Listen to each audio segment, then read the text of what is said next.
그날 밤 정숙은 피눈물을 삼키며 밤을 지새웠습니다. 문이 닫히던 섬뜩할 만큼 둔탁한 소리와 함께 정숙의 손에서 서류 봉투를 짐승처럼 낚아채던 며느리의 차가운 눈빛이 심장을 난도질하듯 번갈아 떠올랐습니다. 정숙은 이불을 뒤집어 썼지만 눈을 감을 수 없었습니다. 눈을 감으면 한 줌의 재처럼 말라가던 아들의 얼굴과 그 옆에서 거머리처럼 탐욕스럽게 피어나던 며느리의 얼굴이 어둠 속에서 춤추듯 아른거렸기 때문입니다. 이 이야기가 궁금하시다면 구독과 좋아요를 눌러주세요.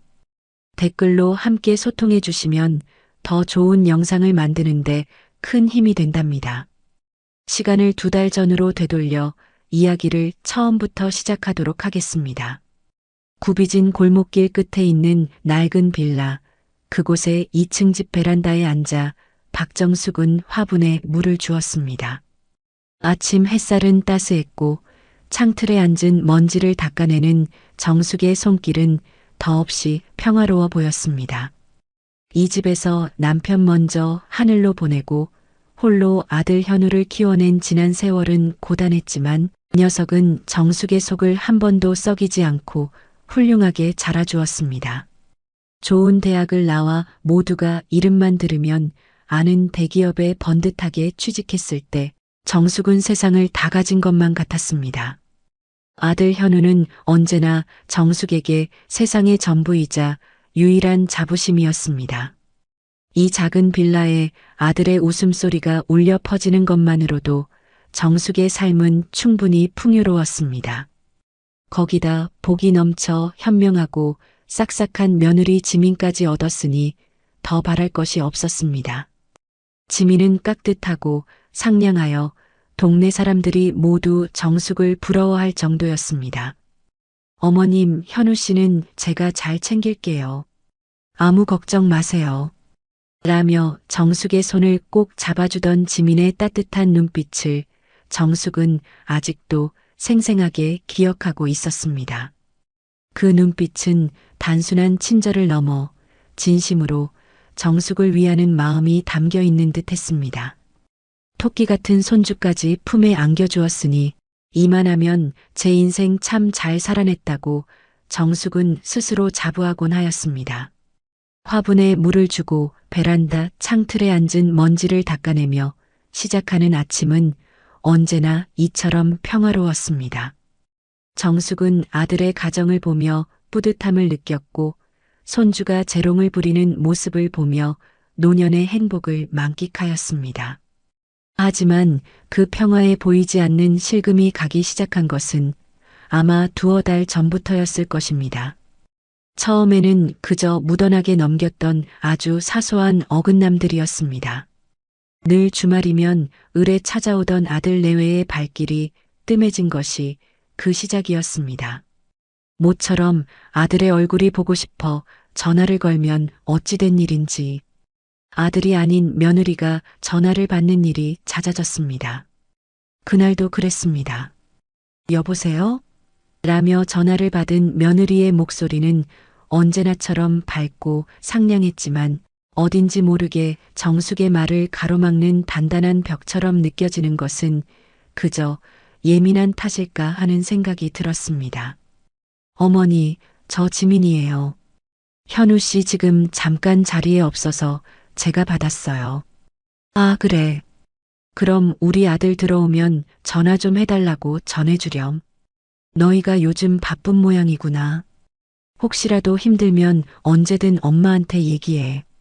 엄마가 맛있는 거 해다 줄게. 네, 어머니. 감사합니다. 그런데 현우 씨가 요즘 회사에서 큰 프로젝트를 맡아서 정신이 하나도 없어요. 주말에도 출근해야 할 것 같다고 하더라고요. 제가 옆에서 잘 챙기고 있으니 너무 걱정하지 마세요.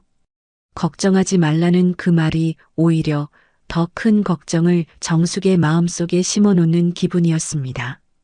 아들의 목소리를 직접 듣지 못하고 끊어야 했던 전화는 처음이 아니었습니다. 전에는 정숙이 먼저 전화를 끊자고 해야 엄마 왜 이렇게 전화를 빨리 끊어? 더 얘기해. 라며 떼쓰던 아들이었습니다. 그런데 이제는 아들의 목소리 한 번 듣는 것이 1년에 한두 번 있는 큰 행사처럼 귀해지고 말았습니다. 서운한 마음이 왜 없었겠습니까? 하지만 바쁜 자식의 발목을 잡는 속 좁은 늙은이로 보이고 싶지는 않았습니다. 그저 내 아들이 저렇게 열심히 사는구나, 기특하다며 애써 마음을 다독였습니다. 아들의 성공을 위해 묵묵히 헌신하는 며느리가 고맙기도 했습니다. 그러나 정숙의 마음 한편에는 며느리의 변해가는 태도와 아들의 알 수 없는 부재가 주는 불안의 씨앗이 조용히 자라나고 있었습니다. 정숙은 애써 평온한 표정을 지으며 베란다 난간을 잡았지만 차가운 쇠붙이의 감촉은 그 불안감을 더욱 선명하게 만들었습니다. 평화로웠던 아침 풍경이 왠지 모르게 초조하고 답답하게 느껴지는 순간이었습니다. 이제 정숙의 마음속 평화는 이전과 같지 않았습니다. 그렇게 한 달이 흘렀을 무렵이었습니다. 볼일이 있어 서울 시내에 나갔다가 아들의 회사가 있는 강남 근처를 지나게 되었습니다. 정숙은 혹시나 점심시간에 잠깐이라도 얼굴을 볼 수 있을까 싶어 전화를 걸었습니다. 점심은 먹었을까? 얼굴이라도 보면 힘이 날 텐데. 아들에 대한 그리움과 걱정이 뒤섞여 정숙의 마음은 조바심으로 가득했습니다. 수화기 너머로는 역시나 지민의 목소리가 들려왔습니다. 어머님, 웬일이세요? 지민은 정숙의 예상대로 밝은 목소리로 물었지만 정숙은 왠지 모르게 서늘한 기운을 느꼈습니다. 응, 지민아. 내가 지금 현우 회사 근처인데 우리 아들 점심은 먹었나 궁금해서. 아이고, 어떡해요, 어머니. 현우 씨 오늘 아침 일찍 경기도 외곽으로 출장 갔어요. 아마 주말은 지나야 올라올 거예요. 미리 연락이라도 주시지 그러셨어요. 그 말을 듣는 순간 정숙의 심장이 쿵 내려앉는 것 같았습니다. 정숙이 아는 아들은 아무리 바빠도 출장을 가면 간다고, 언제 온다고 꼭 정숙에게 먼저 알려주던 속 깊은 아이였기 때문이었습니다. 그 잠깐의 안부 전화가 홀로 있는 어미에겐 얼마나 큰 위안이 되는지 누구보다 잘 아는 아들이었습니다. 그래, 몰랐구나. 알았다. 몸 조심하라고 전해주렴. 정숙은 힘없이 전화를 끊고 한참을 그 자리에서 있었습니다. 거대한 빌딩 숲 사이로 부는 바람이 유독 차갑게 느껴지는 날이었습니다. 무언가 단단히 잘못되고 있다는 불길한 예감이 온몸을 휘감았습니다. 그날 이후 정숙은 제 안에서 자라나는 의심의 씨앗을 외면할 수 없었습니다. 아들이 정숙에게 쥐어주던 용돈 봉투는 어느새인가 얇아지다 못해 지난달에는 멋쩍은 얼굴로 엄마, 내가 요즘 돈 쓸 일이 좀 많아서요.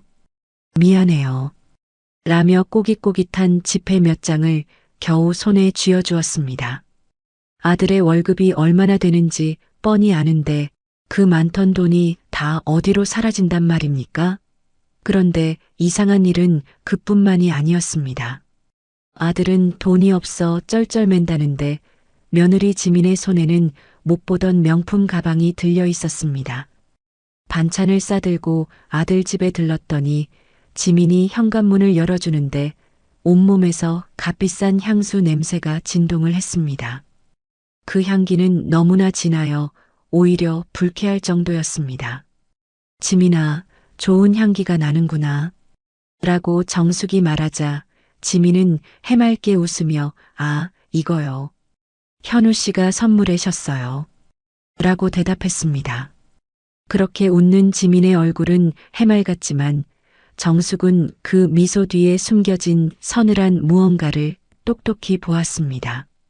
제 아들은 돈이 없어 쩔쩔매는데 며느리는 남편이 사줬다는 명품을 온몸에 휘감고 있다니 이 부조리한 상황을 어떻게 받아들여야 할지 정숙의 눈앞이 캄캄했습니다. 아들의 말이 진실이라면 지민의 명품 가방은 어디서 나온 것일까요? 아들이 거짓말을 한 것일까요? 아니면 지민이 아들에게 거짓말을 한 것일까요? 정숙은 혼란스러웠습니다.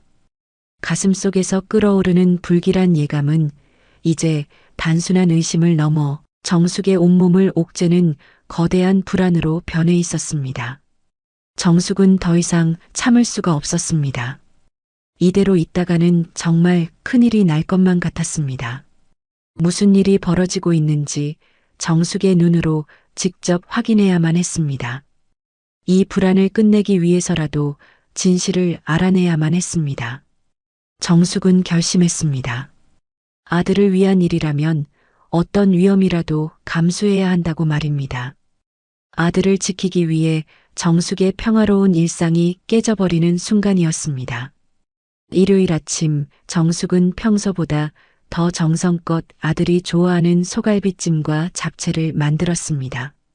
솥에서 모락모락 김이 피어오르는 동안 정숙은 마치 아무것도 모르는 순진한 시어머니처럼 그저 자식 먹일 생각에 신이 난 사람처럼 행동하기로 마음먹었습니다. 그러나 가슴속의 불안은 요동치고 있었습니다. 냄비 바닥에 들러붙는 갈비처럼 그 불안은 정숙의 마음에 깊이 들러붙어 떨어지지 않았습니다. 딩동. 초인종을 누르고 잠시 기다리자 지민이 문을 열었습니다. 주말이라 편한 옷차림일 거라 생각했는데 보란 듯이 잘 차려입은 모습이었습니다. 어머님, 어쩐 일이세요? 연락도 없이. 지민의 목소리에는 반가움보다는 당혹감이 더 짙게 배어 있었습니다. 우리 아들 밥 한 끼 먹이려고 왔지. 현우는 안에 있니? 정숙은 지민의 대답을 기다리지 않고 익숙하게 안으로 들어섰습니다. 집안은 언제나처럼 깔끔하게 정돈되어 있었지만 공기는 얼음장처럼 차갑게 느껴졌습니다. 왠지 모르게 사람 사는 온기가 느껴지지 않았습니다. 현우는 방에 있니? 얼굴 좀 봐야겠다. 정숙의 말에 지민은 부드럽게 앞을 가로막았습니다. 어머니, 현우 씨 지금 자고 있어요. 어제도 밤늦게까지 일해서 너무 피곤해요. 제가 어머니 오셨다고는 말씀드릴 테니 음식만 두고 가시면 안 될까요? 지민은 마치 성역을 지키는 문지기처럼 정숙의 앞을 단호하게 가로막았습니다. 잠을 자고 있다는 아들이 정말 잠을 자고 있는 것인지 아니면 아픈 것인지 그것도 아니면 정숙을 만나고 싶지 않은 것인지 정숙은 아무것도 확인할 길이 없었습니다. 그래, 그럼 이거 냉장고에 넣어두고 우리 아들 일어나면 꼭 좀 챙겨주렴. 정숙은 힘없이 음식들을 건넸습니다. 지민은 과장된 몸짓으로 그것을 받아들고는 아이고, 감사합니다, 어머니. 제가 이런 걸 어떻게 다 받아요? 라고 말했지만 그 눈에는 한치의 고마움도 담겨 있지 않았습니다. 오히려 눈동자에는 경계심과 짜증이 서려 있었습니다. 결국 아들의 얼굴도 보지 못한 채 집을 나서야 했습니다. 정숙의 발걸음은 천근만근처럼 무거웠습니다. 현관에 놓인 신발장 위 무심코 시선이 닿은 곳에 우편물 몇 개가 놓여 있었습니다. 그중 유독 눈에 띄는 것이 하나 있었죠. 두꺼운 서류 봉투, 발신인 란에는 법무법인 한빛이라는 글씨가 선명했습니다. 법무법인이라니 아들 이름으로 법무법인에서 올 서류가 대체 무엇일까요? 정숙이 손을 뻗어 그것을 집어들려는 찰나였습니다. 어머니. 어느새 정숙의 뒤로 다가온 지민이 날카로운 소리와 함께 정숙의 손을 탁 쳐내며 봉투를 가로챘습니다. 정숙이 지금껏 단 한 번도 본 적 없는 차갑고 공격적인 얼굴이었습니다. 그 얼굴은 순식간에 가면을 벗어던진 맹수의 표정이었습니다. 이런 건 신경 쓰지 마세요. 지민은 그렇게 말하며 재빨리 서류 봉투를 자신의 가방 깊숙이 숨겨버렸습니다. 그리고는 언제 그랬냐는 듯 다시 상냥한 며느리의 얼굴로 돌아와 정숙에게 웃어 보였죠. 조심히 들어가세요, 어머니. 제가 나중에 현우 씨랑 같이 연락드릴게요. 쾅! 등 뒤로 현관문이 닫히는 소리가 정숙의 심장에 대못을 박는 소리처럼 무겁게 울렸습니다. 정숙은 차가운 복도에 홀로 서서 한참을 움직일 수 없었습니다. 온몸에 피가 차갑게 식는 기분이었습니다. 아들은 병들어가고 있었습니다. 몸이 아니라 영혼이 보이지 않는 감옥에 갇혀 서서히 질식해가고 있었습니다. 며느리 지민은 상냥한 얼굴을 한 간수였고 법무법인에서 온 저 서류는 아들의 목에 씌워질 또 다른 족쇄일지도 모른다고 생각했습니다. 그동안의 모든 의심의 조각들이 하나의 끔찍한 그림으로 완성되는 순간이었습니다. 이제 더는 망설일 시간이 없었습니다. 괜찮을 거라며 애써 외면하고 바쁘려니 이해했던 시간들이 후회스러웠습니다. 이제는 정숙이 움직여야만 했습니다. 평생을 바쳐 키워낸 내 아들을 저 악마 같은 며느리의 소나기에서 구해내야만 했습니다. 맨발로라도 불구덩이에 뛰어들 각오를 하며 정숙은 그날 비로소 제 마음에 칼자루를 품었습니다. 정숙의 마음은 뜨거운 분노와 차가운 결의로 가득 찼습니다. 그날 밤 정숙은 뜬 눈으로 밤을 지새웠습니다. 잠자리에 누웠지만 눈을 감을 수가 없었습니다. 눈을 감으면 시시각각 야위어 가던 아들의 얼굴과 그 옆에서 독버섯처럼 화려하게 피어나던 며느리의 얼굴이 어둠 속에서 아른거렸기 때문입니다. 문이 닫히던 그 둔탁한 소리와 손에서 서류, 봉투를 낚아채던 며느리의 차가운 눈빛이 번갈아 떠오르며 심장을 어지럽게 두드려댔습니다. 한탄은 아무것도 해결해주지 못한다는 것을 알기에 정숙은 정신을 차려야만 했습니다. 무엇부터 해야 할까? 며느리가 그토록 필사적으로 숨기려 했던 법무법인 서류. 그 안에 모든 비밀이 들어있을 것이 분명했습니다. 하지만 그 집에 다시 들어갈 명분도 들어간다 한들 그 서류를 찾아낼 방도도 막막했습니다. 섣불리 움직였다가는 오히려 며느리의 경계심만 키우게 될 터였습니다. 적을 제대로 알려면 정면으로 부딪히기 전에 그 주변을 먼저 파악해야 하는 법입니다. 정숙은 낡은 수첩을 꺼내 아들 현우의 대학 동기 몇 명의 연락처를 찾아냈습니다. 그 중에서도 유독 현우와 막역하게 지냈고 명절이면 정숙의 집에 들러 밥도 곧잘 얻어먹고 가던 민준이라는 아이의 이름에 동그라미를 쳤습니다. 정숙은 조심스럽게 전화기를 들었습니다. 최대한 아무렇지 않은 목소리를 내기 위해 몇 번이고 헛기침을 해야 했습니다. 여보세요? 민준이니? 나 현우 엄마야. 아, 어머님 안녕하세요. 잘 지내시죠? 어쩐 일이세요? 반갑게 정숙을 맞아주는 민준이. 목소리에 잠시 마음이 놓이는 것도 같았습니다. 정숙은 애써 태어난 척 미리 준비해둔 거짓말을 늘어놓았습니다. 응, 별일은 아니고.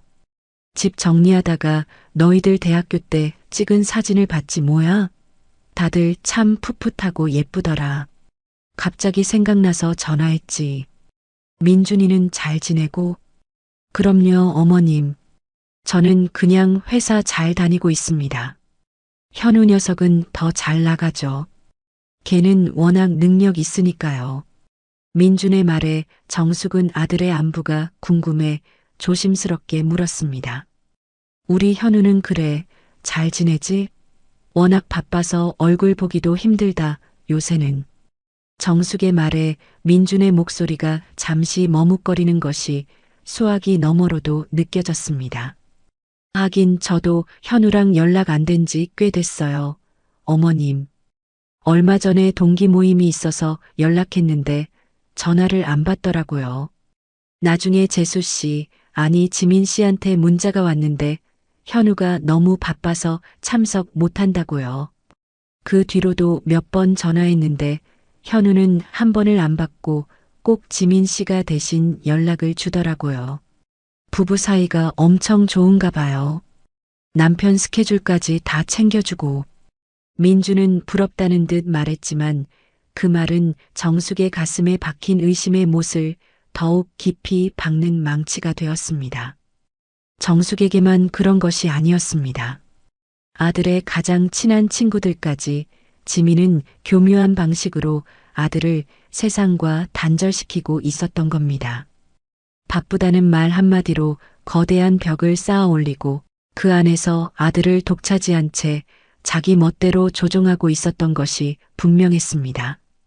정숙은 힘겹게 목소리를 쥐어짜 대화를 마무리했습니다. 그랬구나. 우리 아들이 큰일을 하려나 보다. 민준아, 나중에 시간 나면 꼭 한번 들러라. 밥 한번 해줄게. 네, 어머니. 꼭 연락드리겠습니다. 전화를 끊고 나서 온몸에 힘이 빠져 주저앉고 말았습니다. 아들은 고립되어 있었습니다. 완벽하게. 이제 아들 곁에는 며느리 지민 외에 아무도 남아있지 않았습니다. 지민이 하는 말이 곧 진실이고 지민이 보여주는 세상이 전부인 그런 삶을 살고 있는 것이 분명했습니다. 다음으로 확인해야 할 것은 돈 문제였습니다. 아들은 돈이 없다 했고 며느리는 그 돈으로 사치를 부리고 있었습니다. 그 돈의 흐름을 알아내야만 했습니다. 하지만 어떻게? 남의 계좌를 들여다볼 수는 없는 노릇이고 한참을 고민하던 정숙의 머릿속에 오래된 기억 하나가 스쳐 지나갔습니다.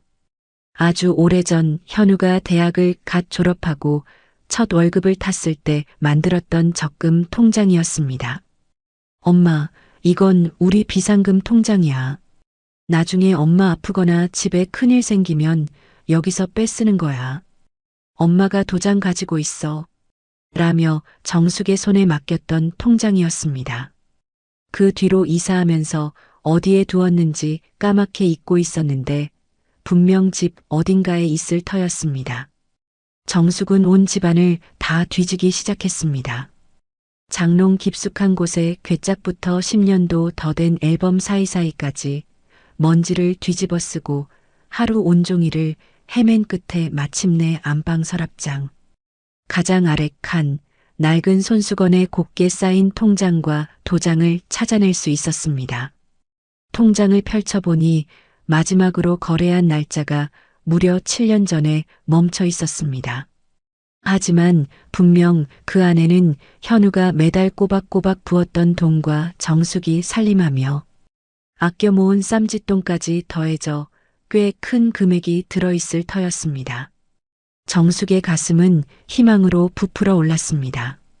이 통장이 모든 의문의 실마리가 되어줄 것이라고 믿었습니다. 정숙은 다음날 아침 일찍 은행 문이 열리자마자 통장을 들고 찾아갔습니다. 오랜만에 찾은 은행은 모든 것이 낯설고 복잡했습니다. 번호표를 뽑고 한참을 기다려 창구에 앉았습니다. 젊은 은행 직원은 정숙에게 무척이나 친절했지만 정숙은 어쩐지 제가 죄를 짓는 사람처럼 가슴이 두근거렸습니다. 이 통장 거래 내역을 전부 뽑아보고 싶어요. 잠시 후 프린터가 징소리를 내며 긴 종이를 뱉어내기 시작했습니다. 한 장, 두 장, 세 장. 거래 내역은 정숙이 생각했던 것보다 훨씬 길었습니다. 정숙은 떨리는 손으로 그 종이를 받아들었습니다. 그리고 그 내용을 확인하는 순간 정숙은 숨을 쉴 수가 없었습니다. 불과 6달 전부터 시작된 일이었습니다. 거의 매주 많게는 수백만 원에서 적게는 수십만 원까지 돈이 파도처럼 싹 빠져나가고 있었습니다. 통장의 잔고는 이제 고작 몇만 원밖에 남아있지 않았습니다. 돈이 빠져나간 날짜들은 며느리가 새로운 명품 가방을 들고 나타났던 날, 온몸에 값비싼 향수 냄새를 풍기던 날과 기가 막히게 겹쳐졌습니다. 이것은 단순한 의심이 아니었습니다. 명백한 증거였습니다. 제 아들의 비상금이 우리 모자의 마지막 보루였던 그 돈이 지민의 사치와 허영을 채우는데 고스란히 사용되고 있었던 것입니다. 은행을 어떻게 걸어 나왔는지 기억이 나지 않았습니다. 세상이 온통 빙글빙글 도는 것 같았습니다. 집에 돌아와 식탁 의자에 주저앉아 한참을 울었습니다. 아들을 잘못 키운 제 탓인 것만 같아 가슴을 쳤고 저런 악독한 아이를 며느리로 들인 제 자신을 원망했습니다. 하지만 울고만 있을 수는 없었습니다. 슬픔은 나를 주저앉히지만 분노는 나를 일어서게 만드니까요. 정숙은 컴퓨터를 켰습니다. 젊은 사람들이 하는 것처럼 인터넷이라는 거대한 바다에 며느리 재산, 남편 모르게 같은 단어들을 던져 넣었습니다.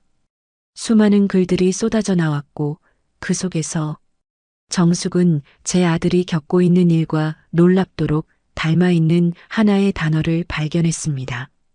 가스라이팅. 생전 처음 들어보는 어려운 말이었습니다.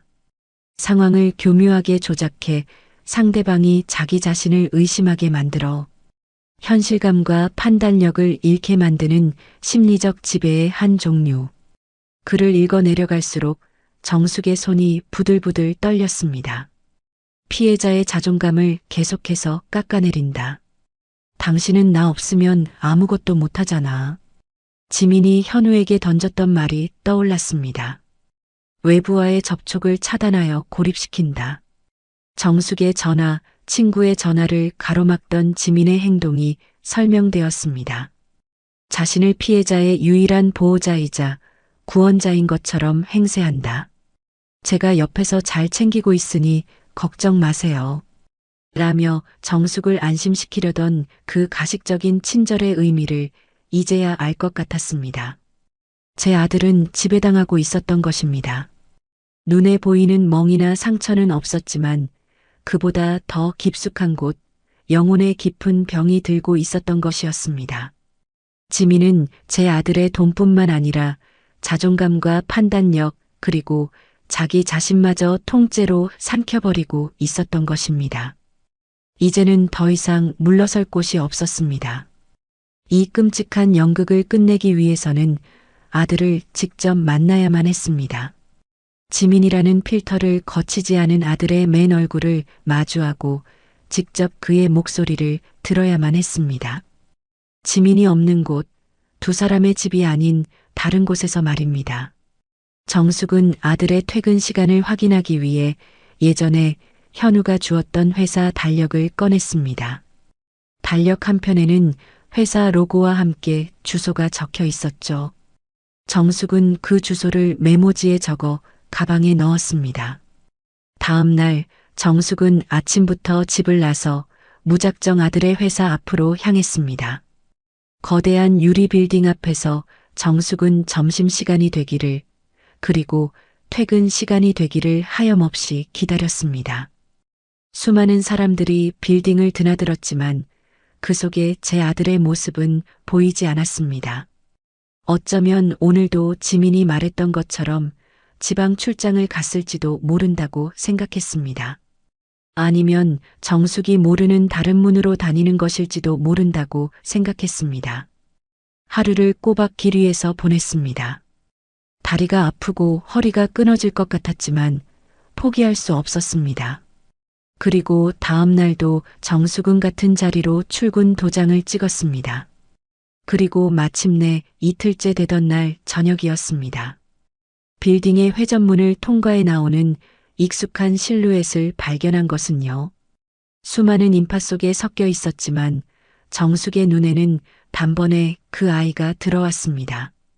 어깨는 축 처져 있고 얼굴에는 생기라고는 찾아볼 수 없었지만 분명 제 아들 현우였습니다. 그 녀석은 주머니에 손을 꽂은 채 힘없이 터덜터덜 걷고 있었습니다. 정숙의 가슴이 철렁 내려앉았습니다. 정숙은 저도 모르게 앞으로 달려나갔습니다. 그리고 녀석의 이름을 애타게 불렀습니다. 현우야. 정숙의 목소리에 아들이 천천히 고개를 돌렸습니다. 그리고 정숙을 발견하는 순간 녀석의 텅 비어있던 눈동자가 지진이라도 일어난 것처럼 심하게 흔들리기 시작했습니다. 그 눈빛 속에는 놀라움과 당혹 그리고 아주 희미하게 어미를 향한 반가움과 그리움 같은 것이 스쳐 지나가는 듯 했습니다. 그 찰나의 순간을 정숙은 놓치지 않았습니다. 제 아들 현우는 마치 세상의 존재에서는 안 될 것을 본 사람처럼 굳어 있었습니다.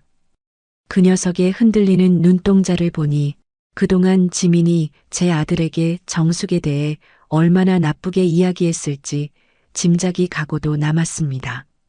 정숙은 성큼성큼 다가가 아들의 팔을 붙잡았습니다. 생각보다 훨씬 더 마르고 힘없는 팔이었습니다. 현우야, 잠깐 엄마랑 얘기 좀 하자. 응, 엄마. 여긴 어쩐 일이야? 현우는 정숙의 손을 뿌리치지는 않았지만 주변을 두리번거리며 몹시 불안해하는 기색이 역력했습니다. 마치 지민이 어디선가 자신을 지켜보고 있기라도 한 것처럼요. 그 모습에 정숙의 가슴은 더욱 미어졌습니다. 여기서 이럴 게 아니라 조용한 데 가서 얘기해. 엄마가 커피라도 한 잔 살게. 정숙은 거의 반강제로 아들을 이끌고 근처의 작은 카페로 들어갔습니다. 저녁 시간이라 카페 안은 한산했습니다. 구석진 자리에 마주 앉아 어색한 침묵이 우리 사이를 흘렀습니다. 아들은 정숙의 눈을 마주치지 못하고 연신 컵만 만지작거렸습니다. 얼굴이 이게 뭐니? 밥은 제대로 먹고 다니는 거야? 먹어. 지민이가 잘 챙겨줘. 또 지민이었습니다. 모든 대화의 시작과 끝은 지민이었습니다. 정숙은 더 이상 애둘러 말할 수가 없었습니다. 곧장 본론으로 들어가기로 마음먹었습니다. 현우야, 엄마 통장 봤다. 너랑 나랑 같이 모았던 비상금 통장 말이다. 그 말에 아들의 어깨가 움찔하는 것이 보였습니다. 녀석은 더욱 고개를 푹 숙인 채 아무 말도 하지 않았습니다. 그 돈 다 어디에 쓴 거니? 지민이가 너 힘들까 봐 준다는 그 돈 다 어디로 간 거냐고 묻잖니? 정숙의 목소리가 조금 높아졌습니다. 그러자 아들이 마침내 고개를 들었습니다. 하지만 그 눈에는 미안함이나 죄책감 대신 이해할 수 없는 원망과 짜증이 서려 있었습니다. 엄마가 그걸 왜 봐? 그거 이제 우리 돈이야. 지민이가 우리 미래를 위해서 좋은 데 투자하려고 그런 거야. 엄마는 아무것도 모르면서 왜 그래? 투자? 지민이가 새로 산 명품 가방이 투자고 비싼 외제차가 투자니? 현우야, 제발 정신 좀 차려. 너 지금 그 아이한테 속고 있는 거야. 정숙은 답답한 마음에 소리치고 말았습니다. 하지만 정숙의 절규는 아들에게 닿지 않았습니다. 오히려 녀석은 정숙을 한심하다는 듯 쳐다보며 말했습니다. 엄마야말로 정신 좀 차려. 엄마가 뭘 안다고 우리 부부 사이에 끼어들어. 지민이가 그러는데 엄마가 처음부터 자기를 마음에 안 들어 했다고 하더라. 그래서 사사건건 트집 잡고 못 살게 굴 거라고 했어. 정말 엄마가 이럴 줄은 몰랐네. 세상에 하늘이 무너지고 땅이 꺼지는 기분이었습니다. 정숙이 며느리를 미워한다고요? 아들보다 더 챙기고 친딸처럼 아꼈던 정숙에게 어떻게 저런 말을. 지민은 정숙의 진심을 그렇게 더럽고 추악한 것으로 둔갑시켜 아들의 귀에 속삭여왔던 것이었습니다. 제 아들은 이제 자기 어미의 진심보다 교활한 아내의 거짓말을 더 믿고 있었습니다. 현우야, 그건 사실이 아니야. 엄마는 정말 지민이를 예뻐했어. 너희 둘이 행복하게 사는 게 내 유일한 바람이었는데. 됐어, 엄마. 그런 말 안 믿어. 지민이는 나한테 엄마보다 더한 사람이야. 내 모든 걸 이해해주고 나를 위해 모든 걸 희생하는 사람이라고. 그런 사람을 엄마가 뭔데 비난해? 희생? 내 돈으로 온몸을 치장하고 내 친구들까지 다 떼어놓는 게 희생이니? 너를 고립시키고 바보로 만드는 게 사랑이야? 아들이 버럭 소리를 지르며 자리에서 일어났습니다. 카페 안에 있던 몇 안 되는 손님들의 시선이 우리에게로 쏠렸습니다. 다시는 우리 일에 상관하지 마. 그리고 지민이한테도 나한테도 연락하지 않았으면 좋겠어. 엄마가 이러는 거 정말 피곤하고 힘들어. 녀석은 그 말을 차갑게 내뱉고는 뒤도 돌아보지 않고 카페를 나가버렸습니다. 정숙은 멍하니 그 뒷모습을 바라보다가 그 자리에 주저앉아 소리 없이 눈물을 흘렸습니다. 처참하게 실패했습니다. 아들을 구하려던 정숙의 시도는 오히려 아들을 정숙에게서 더 멀리 밀어내는 결과만 낳고 말았습니다. 지민이 쳐놓은 보이지 않는 감옥의 벽은 정숙이 생각했던 것보다 훨씬 더 높고 단단했습니다. 그날 이후 정숙은 며칠을 몸져 누웠습니다. 몸이 아픈 것보다 마음이 아픈 것이 몇 배는 더 고통스럽다는 것을 그때 처음 알았습니다. 아들에게 버림받았다는 생각, 평생을 바친 내 자식이 나를 원망하고 있다는 사실이 정숙을 깊은 절망의 늪으로 끌어당겼습니다. 모든 것을 포기하고 싶다는 생각마저 들었습니다. 며칠을 죽은 듯이 누워 지내던 어느 날 새벽이었습니다. 문득 잠에서 깼는데 귓가에 아들의 마지막 말이 메아리처럼 맴돌았습니다. 피곤하고 힘들어. 그 말 속에 담긴 가시돋친 원망 뒤편에서 정숙은 아주 희미하게 아들의 지친 신음소리를 들은 것 같았습니다. 어쩌면 그 말은 정숙에게 하는 말이 아니라 자기 자신을 옥죄는 그 모든 상황으로부터 벗어나고 싶다는 아들의 비명이었을지도 모릅니다. 그 생각이 들자 꺼져가던 정숙의 마음속에 다시 작은 불씨 하나가 피어올랐습니다. 그래, 포기할 수 없어. 내 아들이 저렇게 망가져가는데 내가 여기서 주저앉으면 정말로 모든 것이 끝장이다. 아들이 내 말을 믿어주지 않는다면 그 아이의 눈을 가리고 있는 거짓의 장막을 갈갈이 찢어버릴 누구도 부정할 수 없는 명백한 증거를 눈앞에 들이미는 수밖에 없었습니다. 며느리가 그토록 숨기려 했던 법무법인 한 빛의 서류. 정숙은 그것을 손에 넣어야만 했습니다. 문제는 어떻게 그 집에 다시 들어가느냐였습니다. 이제 지민은 정숙을 완벽한적으로 인식하고 있을 터, 경계는 전보다 훨씬 더 삼엄해졌을 것이 분명했습니다. 그때 문득 아파트 경비 아저씨의 얼굴이 떠올랐습니다. 정숙이 그 아파트에 드나들 때마다 늘 먼저 인사를 건네주던 참 인상 좋던 분이었습니다. 정숙은 믿져야 본전이라는 생각으로 다음 날 아침 일찍 약간의 과일과 음료수를 사들고 아들의 아파트 경비실을 찾아갔습니다. 어르신, 제가 이 아파트 1203호 시어머니 되는 사람인데요. 아, 예. 그럼요. 압니다. 늘 뵙던 분인데요. 경비 아저씨는 정숙을 반갑게 맞아주었습니다. 정숙은 마치 아무것도 모르는 순진한 시어머니처럼 걱정 가득한 얼굴로 하소연을 시작했습니다. 요새 며느리가 몸이 좀 안 좋은 것 같아요. 얼굴도 안 좋아 보이고 제가 걱정이 돼서 그러는데 혹시 며느리가 다니는 병원이나 약국 같은 거 아시는 거 있나요?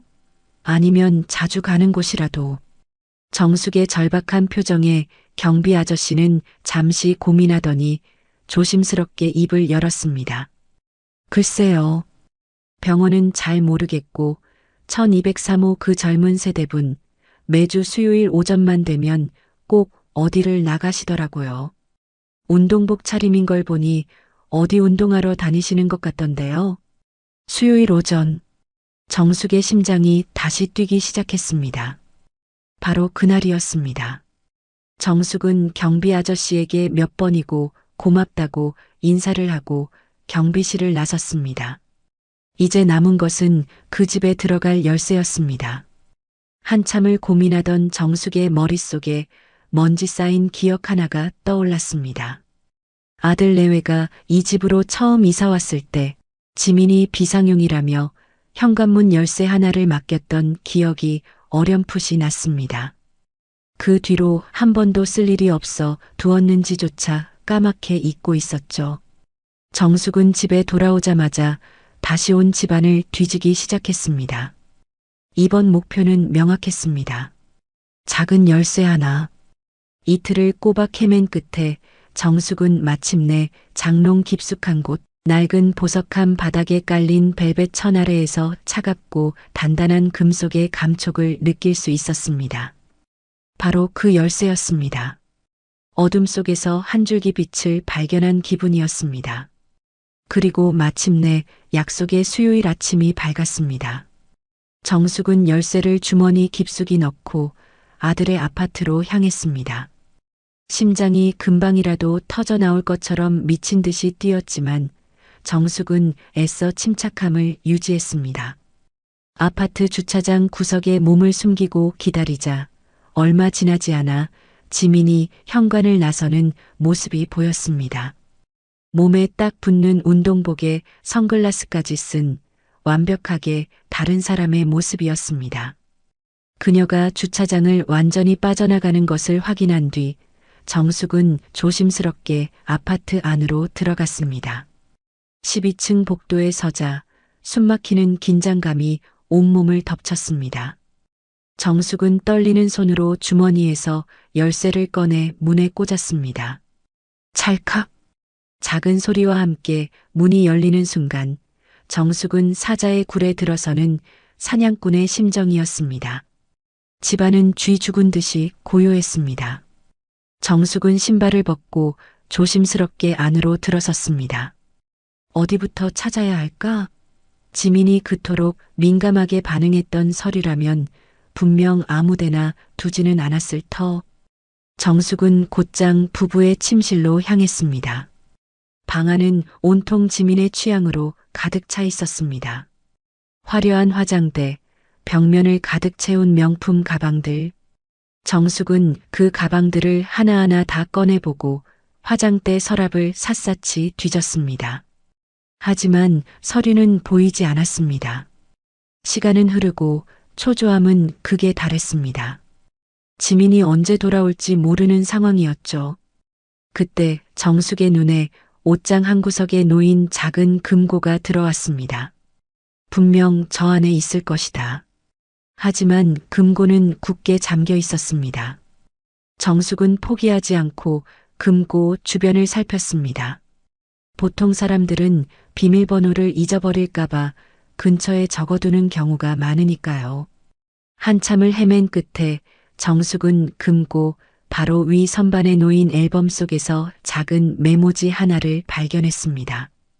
거기에는 우리 결혼기념일이라는 글씨와 함께 숫자 6자리가 적혀 있었습니다. 정숙은 떨리는 손으로 그 숫자를 금고에 입력했습니다. 삑 하는 소리와 함께 금고 문이 스르륵 열리는 순간 정숙은 저도 모르게 짧은 비명을 지를 뻔했습니다. 그리고 그 안을 들여다본 순간 정숙은 그 자리에 얼어붙고 말았습니다. 그 안에는 정숙이 찾던 법무법인 한 빛의 봉투뿐만이 아니었습니다. 가장 위에는 부동산 증여 계약서라는 제목의 서류가 놓여 있었습니다. 내용은 이 아파트의 소유권을 남편 이현우에게서 아내 최지민에게 증여한다는 것이었고 그 아래에는 제 아들의 인감도장이 선명하게 찍혀 있었습니다. 그리고 그 밑에는 더 끔찍한 서류들이 있었습니다. 수령인이 최지민으로 되어 있는 사망 시 수억 원의 보험금이 지급되는 남편 이현우의 종신보험증서, 그리고 아직 내용은 비어 있지만 상속재산 포기 각서라는 제목의 서류 양식까지, 그 아래에는 시어머니 박정숙이 서명할 자리까지 버젓이 마련되어 있었습니다. 이것은 단순한 재산 다툼이 아니었습니다. 처음부터 제 아들의 모든 것을 빼앗고 심지어는 목숨까지 담보로 잡아 마지막에는 정수까지 완벽하게 빈털터리로 내쫓으려는 치밀하고 악랄하기 그지없는 범죄 계획의 완전한 설계도였습니다. 정숙은 심호흡을 한번 하고 최대한 인자하고 평온한 얼굴로 현관문을 열었습니다. 문 앞에는 정숙이 평생 본 중에 가장 화사한 미소를 띤 지민이 서 있었습니다. 값비싼 옷의 손에는 정숙이 좋아하는 과일 바구니까지 들려 있었습니다. 어머니, 저 왔어요. 그래, 어서 오너라. 밖이 춥지? 정숙은 지민을 거실로 안내했습니다. 지민은 소파에 앉으며 능숙하게 과일 바구니를 내밀었습니다. 어머니, 좋아하시는 과일로 좀 사왔어요. 입맛 없으실까 봐요. 고맙다. 마음만 받아도 되는데. 정숙은 따뜻한 차를 내어 지민 앞에 놓았습니다. 지민은 정숙의 눈치를 살피며 조심스럽게 입을 열었습니다. 어머니, 지난번에 말씀하신 거 정말이에요? 그럼 내가 괜한 소리를 하겠니? 정숙은 소파에 깊숙이 몸을 기대나지막이 말했습니다. 그리고 탁자 밑으로 손을 내려 난초 화분 뒤에 숨겨둔 녹음기의 스위치를 조심스럽게 눌렀습니다. 찰칵하는 소리조차 나지 않는 작은 움직임이었지만 정숙에게는 그것이 전쟁의 시작을 알리는 신호탄처럼 느껴졌습니다. 내가 가진 땅이랑 얼마 안 되는 예금 다 너한테 주마. 대신 조건이 하나 있다. 조건이요? 말씀하세요, 어머니. 제가 뭐든지 다 할게요. 지민의 눈이 탐욕으로 반짝였습니다. 정숙은 그 눈을 똑바로 바라보며 말했습니다. 우리 현우, 앞으로도 지금처럼 잘 좀 부탁한다. 내가 옆에서 꽉 잡고 있어야 그 애가 딴 생각 안 하고 정신 차리지. 그럼요, 어머니. 걱정 마세요. 현우 씨는 이제 제 손바닥 안에 있어요. 제가 하라는 대로 다 하고 도장이며 통장이며 전부 저한테 맡겼는 거요. 어머니, 아파트도 진작에 제 앞으로 다 돌려놓은 거 아시죠? 그 사람은 이제 제가 없으면 하루도 못 살아요. 그동안 정숙이 그토록 듣고 싶었던 말들이 지민의 입에서 거침없이 쏟아져 나왔습니다. 스스로 자신의 범죄를 자백하고 있는 셈이었죠. 정숙은 마지막 확인 사살을 위해 가장 잔인한 질문을 던졌습니다.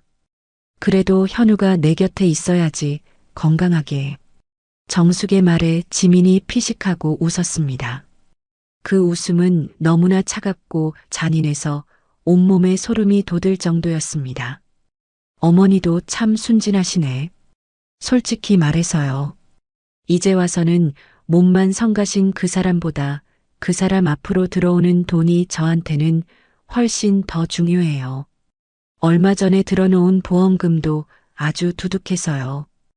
혹시라도 무슨 일이 생기면 전 평생 마음 편히 살 수 있다고요. 온 세상의 시간이 멈춘 것 같았습니다. 제 아들의 목숨을 담보로 자신의 평생을 계획하고 있는 악마. 정숙은 더 이상 참을 수가 없었지만 여기서 무너지면 모든 것이 수포로 돌아간다는 것을 알고 있었습니다. 정숙은 자리에서 일어나 애써 차분한 목소리로 말했습니다. 그래, 알았다. 그럼 필요한 서류가 뭔지 좀 적어다오. 내가 준비해 놓을 테니. 네, 제가 지금 바로 적어드릴게요. 지민이 신이 나서 가방에서 펜과 수첩을 꺼내는 사이 정숙은 탁자 밑으로 다시 손을 뻗어 녹음기의 정지 버튼을 눌렀습니다. 손안에 들어온 작은 녹음기. 이것은 단순한 기계가 아니었습니다.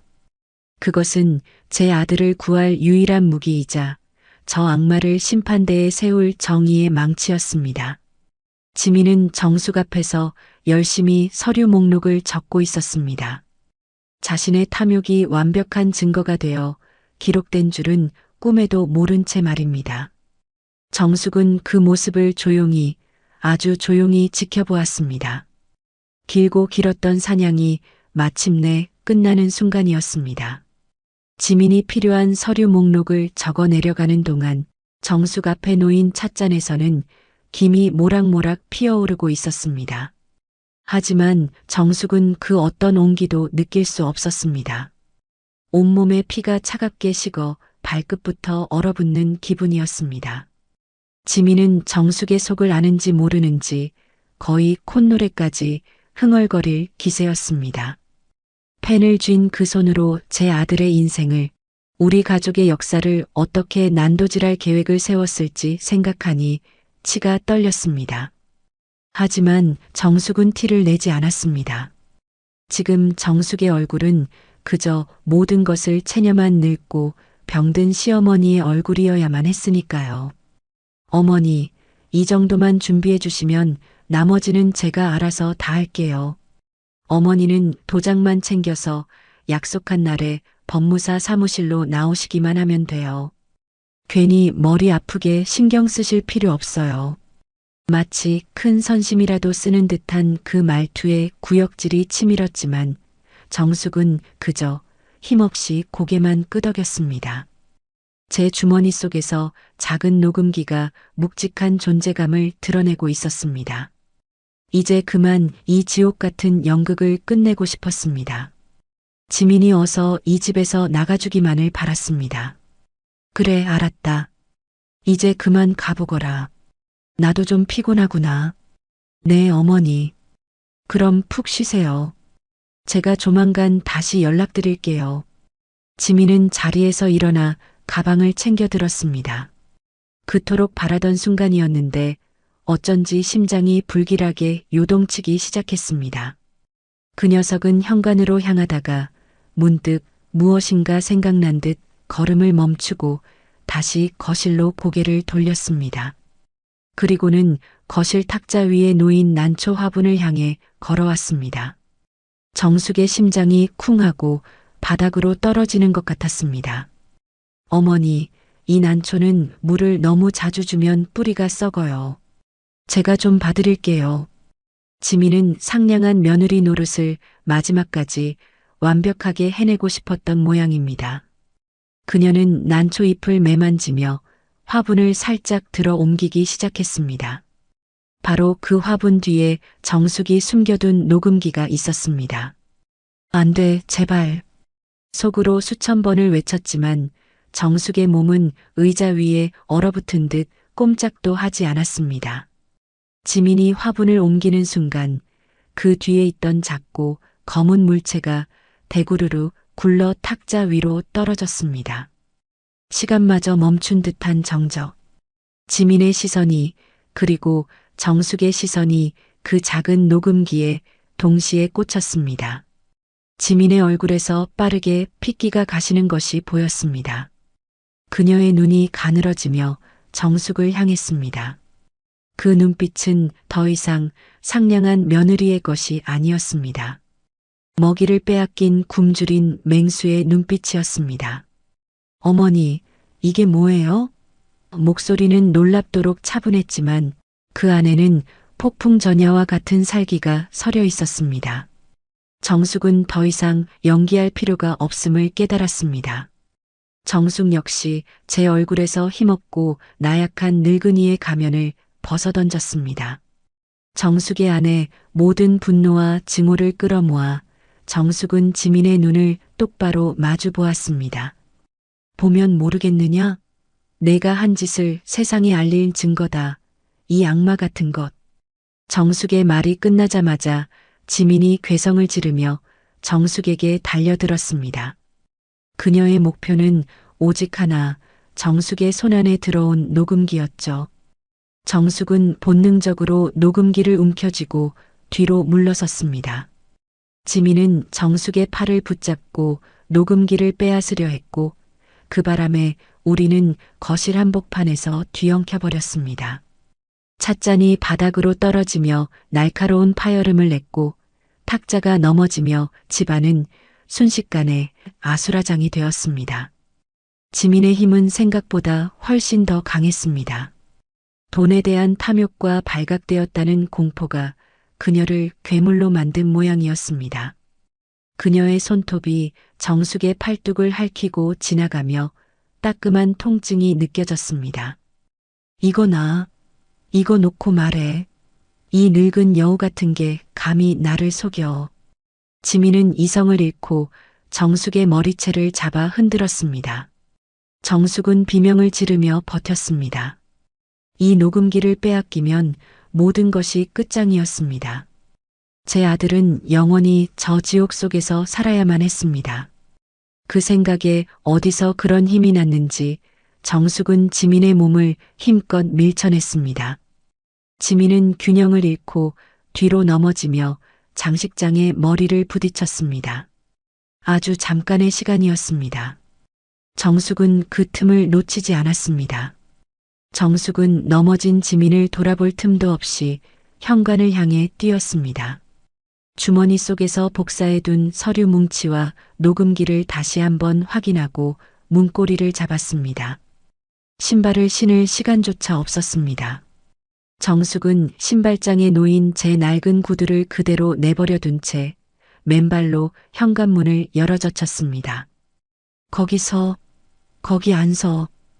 뒤에서 지민의 악에 받친 목소리가 들려왔습니다. 정숙은 뒤도 돌아보지 않고 복도를 향해 뛰쳐나갔습니다. 차가운 대리석 바닥의 감촉이 맨발에 그대로 전해져 왔지만 아픔을 느낄 겨를도 없었습니다. 오직 살아야 한다는, 이 증거를 지켜내야 한다는 생각뿐이었습니다. 엘리베이터 버튼을 미친 듯이 눌렀습니다.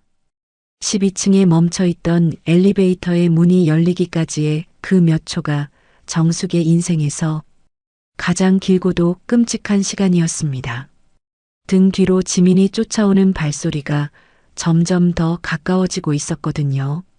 딩마이너스 하는 소리와 함께 엘리베이터 문이 열리는 순간 정숙은 몸을 던지다시피 안으로 굴러들어갔습니다. 그리고 닫힌 버튼을 필사적으로 눌러댔죠. 잡았다. 지민이 엘리베이터 문틈으로 손을 뻗어 들어왔습니다. 정숙은 비명을 지르며 안쪽으로 물러섰고 닫히던 문은 지민의 팔에 부딪혀 다시 열리고 말았습니다. 지민의 얼굴이, 분노와 광기로 일그러진 그 얼굴이 정숙의 눈앞에 다가왔습니다. 이제 정말 끝이라는 절망감이 정숙을 덮치는 순간이었습니다. 하지만 바로 그때 옆집에서 무슨 소란이야? 하는 소리와 함께 아주머니 한 분이 고개를 내밀었습니다. 그 아주머니와 눈이 마주친 지민은 찰나의 순간 주춤했습니다. 정숙은 그 기회를 놓치지 않고 온 힘을 다해 지민의 팔을 밀쳐냈습니다. 그리고 다시 한번 닫힌 버튼을 눌렀습니다. 이번에는 문이 굳게 닫혔고 문틈으로 보이던 지민의 절규하는 얼굴이 마침내 시야에서 사라졌습니다. 엘리베이터는 천천히 아래로 내려가기 시작했습니다. 좁은 공간 안에 홀로 남겨지자 그제야 정숙의 온몸이 사시나무처럼 떨리고 있다는 것을 깨달았습니다. 정숙은 엘리베이터 벽에 기댄 채 그대로 주저앉고 말았습니다. 헐떡이는 숨을 몰아쉬며 손을 폈습니다. 정숙의 손 안에는 작은 녹음기와 구겨진 서류 뭉치가 굳게 들려 있었습니다. 해냈다. 내가 해낸 것이다. 눈물이 쉴 새 없이 흘러내렸습니다. 무서움과 안도감, 그리고 알 수 없는 서러움이 뒤섞인 눈물이었습니다. 엘리베이터가 1층에 도착했습니다. 정숙은 비틀거리며 밖으로 걸어 나왔습니다. 로비를 지나는 사람들은 머리가 헝클어지고 팔에 피 자국이 선명한 맨발의 초라한 늙은이를 이상한 눈초리로 쳐다보았지만 정숙은 아무것도 신경 쓸 수가 없었습니다. 정숙은 그저 건물 밖으로 쏟아지는 세상 밖으로 걸어 나왔습니다. 진실을, 내 아들을 구할 수 있는 유일한 진실을 품에 안고서 말입니다. 아파트 건물을 벗어나자마자 정숙은 무작정 길로 향했습니다. 어디로 가야 할지, 무엇을 해야 할지 아무런 계획도 없었습니다. 머릿속은 온통 뒤죽박죽이었고 심장은 여전히 제멋대로 날뛰고 있었습니다. 지금 이 순간에도 지민이가 나를 쫓아올지 모른다. 라는 공포가 엄습했습니다. 정숙의 집은 안전하지 않았습니다. 녀석은 정숙의 주소를 알고 있으니 분명 그리로 쫓아올 터였습니다. 안전한 곳, 누구의 방해도 받지 않고 생각을 정리할 수 있는 익명의 공간이 필요했습니다. 그때 정숙의 눈에 24시간 영업이라는 간판을 내건 찜질방이 들어왔습니다. 그래, 저기다. 정수근 길가에 서 있던 택시를 잡아탔습니다. 택시기사는 정숙의 맨발과 헝클어진 행색을 보고는 놀란 눈치였지만 아무것도 묻지 않았습니다. 정숙은 그저 찜질방의 이름을 댔고 차는 부드럽게 미끄러져 나갔습니다. 차창 밖으로 스쳐 지나가는 도시의 풍경이 마치 다른 세상의 이야기처럼 비현실적으로 느껴졌습니다. 조금 전까지 정숙이 겪었던 그 끔찍한 사투가 정말 현실이었는지조차 의심스러울 정도였습니다. 찜질방에 도착해 계산을 하고 옷을 받아들고서야 정숙은 겨우 한숨을 돌릴 수 있었습니다. 찜질방 특유의 후끈한 열기와 땀 냄새, 그리고 웅성거리는 사람들의 소음이 오히려 정숙에게 기묘한 안도감을 주었습니다. 이 수많은 사람들 속에 섞여 있으면 적어도 지민이가 나를 쉽게 찾아내지는 못할 테니까. 정숙은 탕에 들어가 몸을 씻을 생각도 하지 못했습니다. 그저 사람들이 가장 뜸한 구석의 수면실로 들어가 자리를 잡았어요. 그리고 가장 먼저 한 일은 제 목숨처럼 지켜낸 증거들을 확인하는 것이었습니다. 주머니에서 녹음기를 꺼내 이어폰을 귀에 꽂았습니다. 정숙의 심장이 다시 두근거리기 시작했습니다. 혹시라도 그 소란통에 녹음이 잘못되었으면, 어쩌나 지민의 목소리가 제대로 담기지 않았으면 어쩌나 하는 불안감 때문이었습니다. 정숙은 떨리는 손으로 재생 버튼을 눌렀습니다. 어머니, 제가 뭐든지 다 할게요. 지민의 가증스러운 목소리가 귓속으로 흘러들어왔습니다. 그리고 이어지는 정숙의 목소리. 그리고 마침내 터져나온 지민의 추악한 본심. 솔직히 말해서요. 이제 와서는 몸만 성가신 그 사람보다 그 사람 앞으로 들어오는 돈이 저한테는 훨씬 더 중요해요. 얼마 전에 들어놓은 보험금도 아주 두둑해서요. 혹시라도 무슨 일이 생기면 전 평생 마음 편히 살 수 있다고요. 선명하게, 아주 선명하게 녹음되어 있었습니다. 정숙은 눈을 감고 그 목소리를 몇 번이고 반복해서 들었습니다. 들을 때마다 온몸에 소름이 돋고 피가 거꾸로 솟는 것 같았지만 동시에 이것이 완벽한 승리의 증거라는 사실에 가슴 벅찬 희열마저 느껴졌습니다. 정숙은 녹음기를 소중하게 품에 안고 다음으로 구겨진 서류 복사본들을 하나하나 펼쳤습니다. 아파트 증여 계약서, 종신보험증서, 상속포기 각서, 지민의 탐욕이 고스란히 담겨 있는 증거들이었습니다. 이제 이 증거들을 가지고 경찰서로 가야 했습니다. 하지만 이대로 무작정 찾아가 내 며느리가 내 아들을 해치려 한다고 외치기만 해서는 안 될 일이었습니다. 지민은 분명 정숙이 치매에 걸린 늙은이라며 몰아붙일 것이 뻔했습니다. 정숙은 제 주장이 단순한 감정적인 호소가 아니라 논리적이고 체계적인 고발이라는 것을 명확히 보여줘야만 했습니다.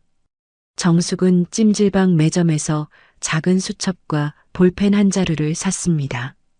그리고는 자리에 앉아 마치 수험생처럼 글을 써내려가기 시작했습니다. 지난 몇 달간 정숙이 겪었던 모든 일들을 시간순으로 정리했습니다. 지민의 태도가 변하기 시작한 시점, 아들의 연락이 뜸해진 것, 돈 문제, 친구들과의 관계가 단절된 것, 그리고 오늘 있었던 끔찍한 사건까지 육하원칙에 맞추어 최대한 감정을 배제하고 사실만을 기록하려 했습니다. 그리고 정숙이 가진 증거들을 목록으로 만들었습니다.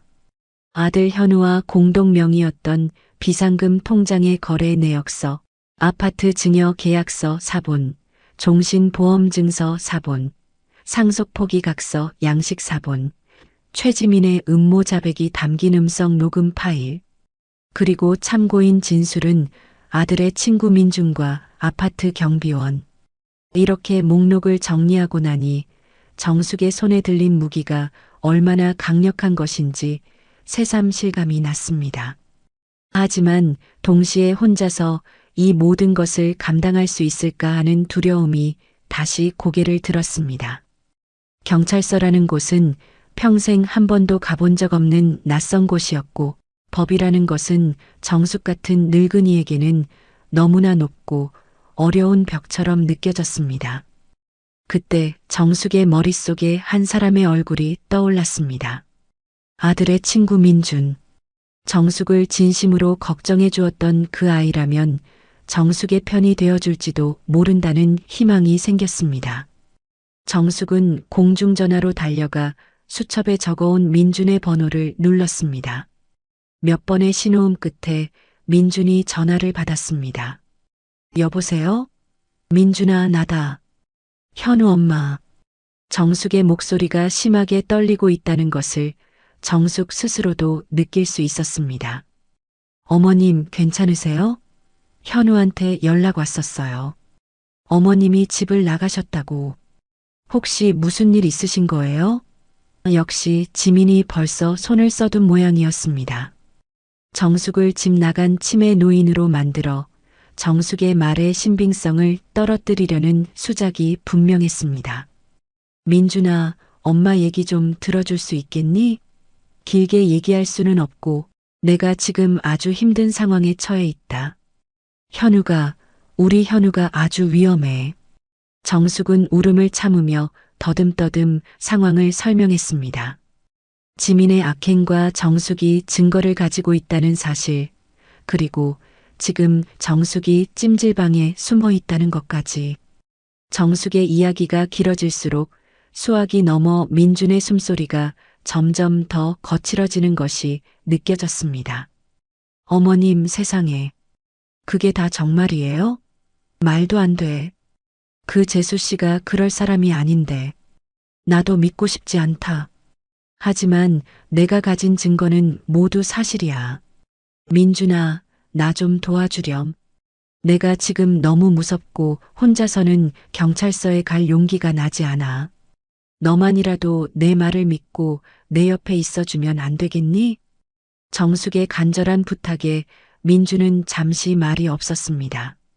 그 짧은 침묵의 시간이 정숙에게는 영원처럼 길게 느껴졌습니다. 그리고 마침내 결심이 선 듯한 민준의 단호한 목소리가 들려왔습니다. 어머님, 지금 계신 곳이 어디예요? 제가 지금 바로 그리로 가겠습니다. 걱정 마세요. 제가 어머님 옆에 꼭 붙어 있을게요. 그리고 현우, 그 녀석은 제가 무슨 수를 써서라도 지켜낼 겁니다. 그 말을 듣는 순간 정숙은 참았던 눈물을 터뜨리고 말았습니다. 고마움과 안도감에 다리에 힘이 풀려 주저앉을 뻔했습니다. 혼자가 아니라는 사실, 정숙의 말을 믿어주는 사람이 단 한 명이라도 있다는 사실이 얼마나 큰 위안이 되는지 모릅니다. 얼마 지나지 않아 민준이 헐레벌떡 찜질방으로 들어섰습니다. 정숙의 초라한 행색을 보고는 아무 말 없이 자신의 외투를 벗어 정숙의 어깨에 덮어주었습니다. 정숙은 민준의 얼굴을 보자마자 다시 눈물이 쏟아졌습니다. 민준은 묵묵히 정숙의 등을 토닥여 주었습니다. 어머님, 이제 괜찮아요. 저랑 같이 가시죠. 우리는 함께 찜질방을 나섰습니다. 민준이 잡아준 택시를 타고 우리는 관할 경찰서로 향했습니다. 경찰서의 문은 생각했던 것보다 훨씬 더 무겁고 차갑게 느껴졌습니다. 하지만 정숙의 옆에는 든든한 민준이 있었고 품에는 진실이라는 가장 강력한 무기가 있었습니다. 민원실을 거쳐 우리는 한 형사 앞에 앉게 되었습니다. 피곤한 기색이 역력한 젊은 형사였죠. 그는 처음에는 저희를 그저 흔한 가정불화로 인한 소란 정도로 여기는 눈치였습니다. 그래서 며느님이 재산을 가로채려고 하고 아드님을 해치려 한다는 말씀이시죠, 어머님? 저는 고개를 끄덕였습니다. 그리고는 제가 밤새 정리했던 수첩을 먼저 내밀었습니다. 형사님, 제가 두서없이 말할까봐 정리해 왔습니다. 이걸 먼저 한번 읽어봐 주십시오. 형사는 미심쩍은 표정으로 수첩을 받아들었습니다. 그리고 그 내용을 읽어 내려갈수록 그의 표정이 조금씩 변하기 시작했어요. 무심했던 그의 눈빛이 날카로워졌고 굳게 닫혀있던 입술이 심각하게 다물어졌습니다. 수첩을 다 읽은 그는 저와 민준을 번갈아 보더니 말했습니다. 어머님께서 주장하시는 내용에 대한 증거가 있으십니까? 바로 그때였습니다. 정숙은 기다렸다는 듯이 품속에서 서류 사본들과 녹음기를 꺼내 책상 위에 올려놓았습니다. 여기 며느리가 제 아들의 재산을 어떻게 빼돌렸는지, 그리고 앞으로 어떻게 할 계획이었는지에 대한 증거가 모두 있습니다. 특히 이 녹음기에는 며느리가 자신의 입으로 모든 음모를 자백한 내용이 담겨 있어요. 정숙의 단호한 말에 형사의 눈이 커졌습니다. 그는 녹음기를 집어들어 유심히 살폈고 서류들을 하나하나 꼼꼼하게 검토하기 시작했습니다. 시간이 흐를수록 그의 얼굴은 놀라움에서 충격으로 그리고 이내 분노로 물들어갔습니다. 마침내 모든 증거를 확인한 그는 고개를 들어 정숙을 바라보았습니다. 그의 눈빛에는 더 이상 의심이나 회의감 대신 경의와 존중의 빛이 서려 있었습니다. 어머님, 정말 대단하십니다. 이건 단순한 가정불화 사건이 아니었군요. 명백한 범죄입니다. 저희가 즉시 수사에 착수하겠습니다. 잠시만 기다려 주십시오. 그 말을 듣는 순간 정숙의 몸을 짓누르던 거대한 바위 하나가 사라지는 기분이었습니다. 마침내 길고 어두웠던 터널의 끝에서 한 줄기 빛이 보이기 시작한 겁니다. 정이라는 이름의 빛이. 오늘 이야기를 끝까지 들어주셔서 감사합니다. 영상 보시고 느끼신 감정, 댓글로 함께 나눠주세요. 여러분의 한마디가 누군가에겐 큰 위로가 될 수 있습니다. 영상이 마음에 드셨다면 구독과 좋아요로 응원 부탁드립니다.